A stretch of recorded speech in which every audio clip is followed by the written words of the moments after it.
Dear Mohanji, warm pranams to you. Can you kindly tell us what eternity is? Eternity is the nature of life. Eternity, Ananta, is the nature of existence. Your soul is eternal. World is eternal. Universe is eternal. Parabrahma is eternal. So there is a continuous flow. There is a continuous existence happening, which we may not understand, because actually we look at day and night. We look at time. Time changes, day changes, season changes. So amongst all these changes, there is a thread of eternity. These changes makes us believe that everything is fragmented, but in life is not fragmented. Life has a continuity. Everything happens at a particular time, in a particular space, to a particular set of people. The same thing cannot happen at a different place to a different set of people and a different time. So this is all synchronized. It flows through time. Like I said, if you take the next 100 years, even the child born today will not be existing in the world. So life flows like that and soul flows like that. So if you are able to witness the whole thing objectively, without judgment, without censorship, without criticism, you will understand there is a thread running through the entire system. And this is beautiful. Everything is synchronized, everything is planned, and everything has a continuity. At the same time, the free will are expressed as well. That is, the free will created your destiny. Before you had a free will, that became the destiny. Once the destiny takes over, free will doesn't exist. So everything is correlated. As I said, you and the tree outside are related, because when you exhale, the tree inhales. When the tree exhales, you inhale. This is a collaboration, a grand collaboration. So if you are able to see through the whole life, through the whole existence, you will see the beauty of it. And there will be no stress within them. Everything happens for a purpose, and it is perfectly in time. Sometimes we call some things as tragedy, but that is the way it had to end, because actually we created such a destiny. So each and every matter, each and every object, each and every situation has its own relevance, and you cannot change it. Is that clear, or? Yeah, that's clear, Mohanji. So what is eternity? Do you understand eternity? It is the essence of existence. Eternity is the essence of existence. Existence is eternity, eternal. Ananta. That is why Mahavishnu lies on the serpent, Ananta. Ananta means eternal. There is no beginning, there is no end. And time is like that, eternal. Space is like that, eternal. Universe is eternal. Your soul is eternal. God is eternal. There is no finite. There is no limit. Everything is limitless. So this is eternity. And that is the essence of existence. If I may ask you, why did we choose to come to earth with a finite form? I mean, why couldn't we all have God realization while we are born? Why go through all the trial and error? When you started your journey in the beginning, you were aware of who you are. A small child which is born today is aware of who he or she is, and there is a continuity in that. But unfortunately, as you condition yourself to a finite personality, such as Shahid, and you are the son of these parents, you are in a particular place at a particular time, so your education, all these things conditioned you to a particular level, and that level of conditioning made you feel alienated from the source. You are connected to the source from the top above. The link is already there. The umbilical cord from the Sahasrara never leaves you until death. When death happens, this is disconnected because the body becomes dead body. Then you don't need any connection anymore, because the body goes back to mud. Ash becomes ash. Body is made out of ash or mud or earth. It goes back to mud or earth. So you don't need it. So then the connection is lost. Otherwise you are always connected. And that is the replenishment happening, the energy happening continuously. You were born self-realized, where as a child, or in the beginning of when the journey started, you were Sadashiva. That is why we call Sadashiva Samarambha. We started the journey as eternal bliss.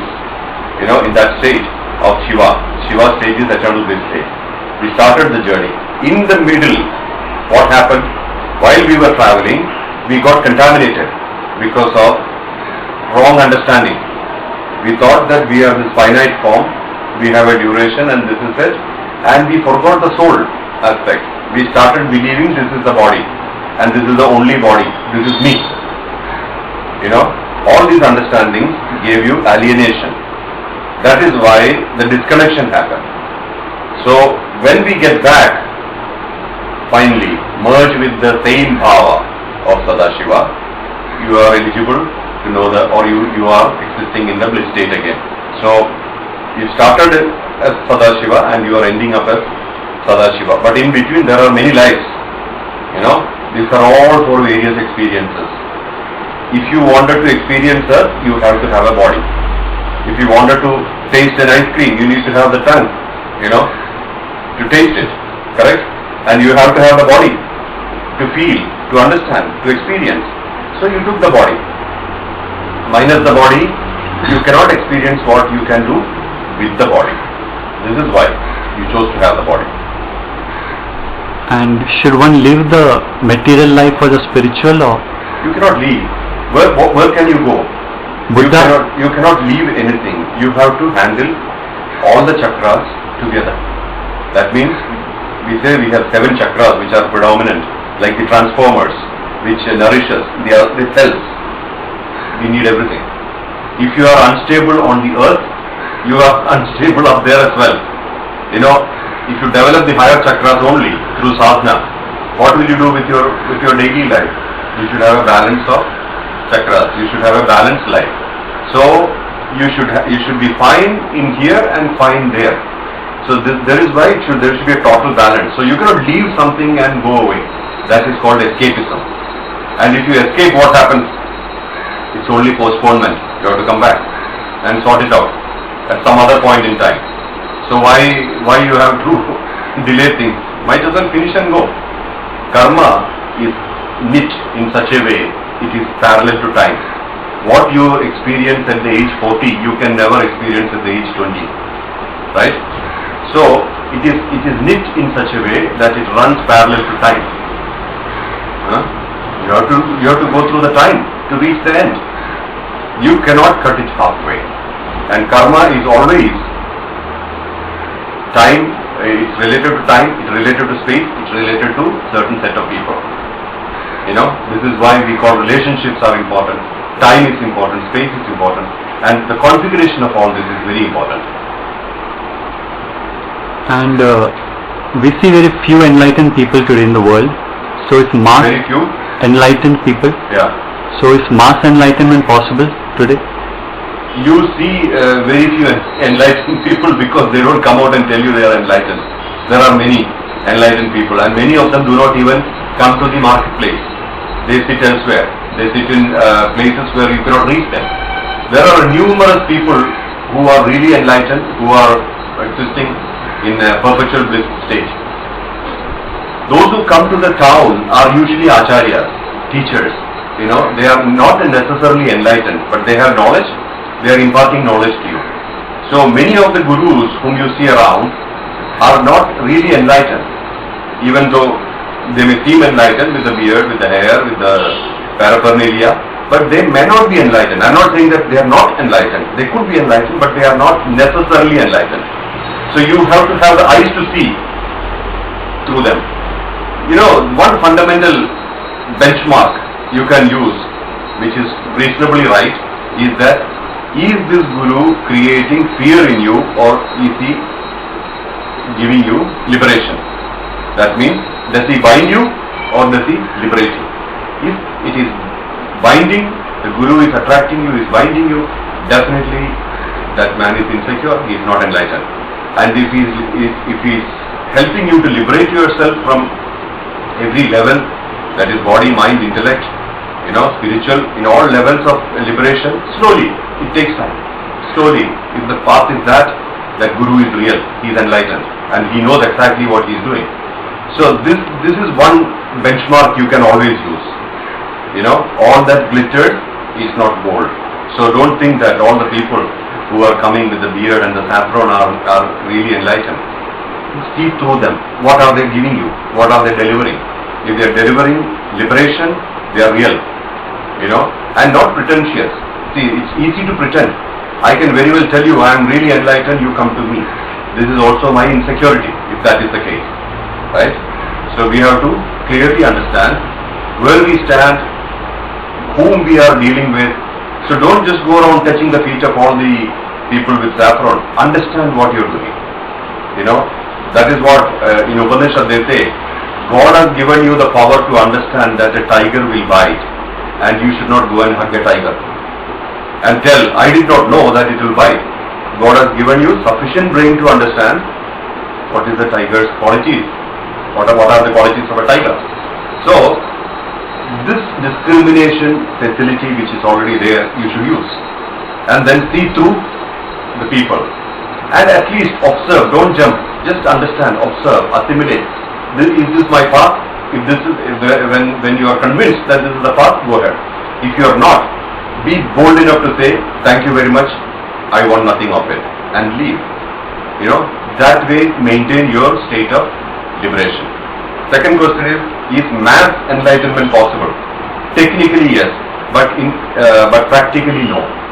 Technically yes, because actually a set of people who have already established themselves in the higher awareness, and also their karmas have reduced a lot, their desires are almost nil with the earth, can actually float into complete annihilation, enlightenment. But will that happen that way? We have 7 billion people in the world, correct? Each person is a different constitution. There are no two people alike. There are no two people exactly the same. Each person is a different constitution, correct? When we are talking about mass enlightenment, let's say 1,000 people or 500 people or 100 people getting enlightened together, technically yes, of course it is possible, provided we have the same wavelength happening in one location. Is it practical? Not easy. Possible, definitely possible, not practical. But second thing, enlightenment is not like a factory product. You have to handle your karmas. There are 3 levels. One is karma, one is dharma to your immediate family, third is dharma towards the society. These 3 things you are handling every day, right? When your karmas are exhausted, if you still have dharma, duty towards your family, like putra dharma, pidur dharma, that to the parents, to the children, to the wife, when this exists, can you leave? If you leave, you will have to come back, correct? Likewise, there is a dharma towards the society, the rent that we pay for the premises. We are using this land, this earth, for experiencing ourselves and expressing ourselves. Experiencing what is around, all the sensory objects, as well as expressing our constitution to the world. When we use these faculties, using these premises, we have to pay the rent. And what rent will you pay? Service to the children of Mother Earth. Take care of them. Plant trees, feed birds and animals, take care of poor people. The way you can. It's not actually spending a lot of money. It is basically doing something so that their life is better off, or trying to give them some improvement in their life. So this is exactly what is expected out of you. You are not expected to spend $1 million because your capacity is what is more important. What is your capacity? You are only expected to do only that much. So karma, okay, we say karma is getting over, desires are less, there is no interest in anything else, and we are ready for liberation. That's fine. What about dharma? Have you taken care of that? Then dharma to the family and dharma to the society. If these things are fine, then you are ready for liberation. And liberation is basically not in doing, but in being. Enlightenment is in beingness, not in doingness.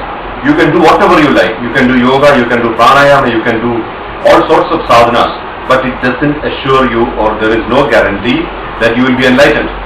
You can be enlightened, sure, but without these things also you can be enlightened. What sadhana did Puntanam do to reach Vaikuntha? You know, he was not doing the yogas and pranayams and all these practices. So, what brought him there?